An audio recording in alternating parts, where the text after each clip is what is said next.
Hi, and welcome to the Espresso English podcast, where you can improve your English in just a few minutes a day. My name is Shayna, and I'm the teacher at Espresso English.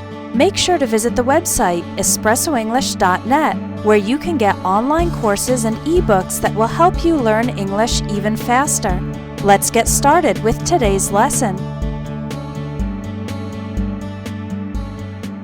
In my last lesson, I taught you how to use in, on, and at for time and location. But wait, there's more, lots more. Native speakers also use in, on, and at to talk about situations and conditions. And there are no simple grammar rules for these. You just need to know which expression uses which preposition. So in this video, we'll learn 15 common expressions with in, on, and at that you need for more natural and fluent English. I highly recommend that you download today's lesson PDF because it includes a quiz to help you practice these phrases and make sure you're using the right preposition with each one. The link to download that PDF is in the video description. We'll begin with in. Here are some expressions. We say in love. This means having strong romantic feelings for someone. They've been together for years and they're clearly in love. We also say in trouble, being in a difficult or problematic situation.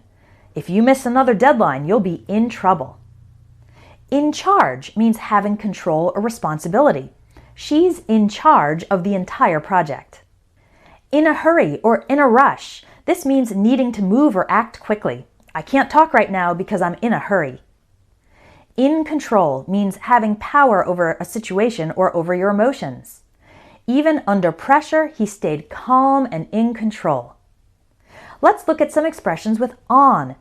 On fire. This can mean something is literally burning, the house is on fire. But informally, it also means performing extremely well or with great energy. Like if an activist gave a super motivating speech, we could say he was on fire. Or if an athlete has won a lot of competitions, we could say she's on fire, meaning she's performing very well. On my mind means something you are thinking about a lot. That strange conversation has been on my mind all day. On edge means feeling nervous, tense, or easily upset.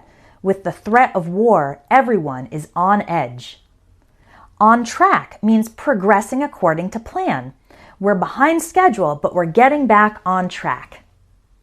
On purpose means something was done intentionally, not accidentally.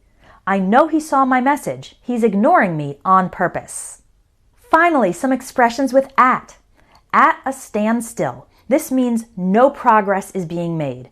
Negotiations between the two companies are at a standstill.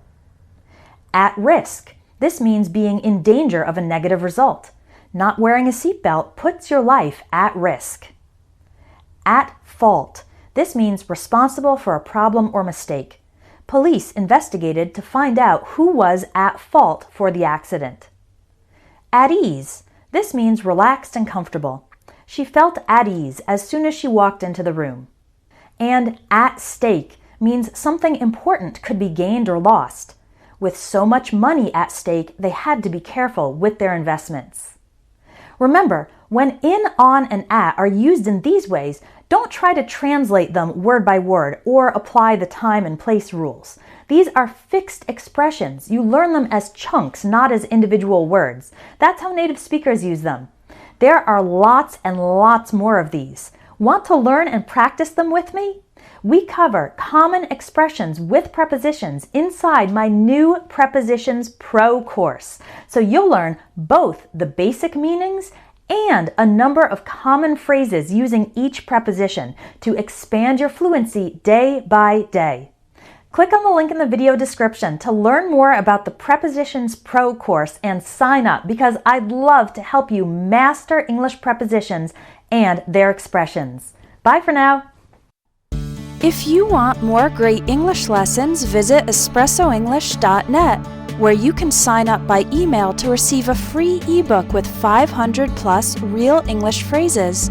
You'll also find online courses to help you improve your English fast, even if you don't have much time to study. Keep practicing your English, and I hope you have a wonderful day.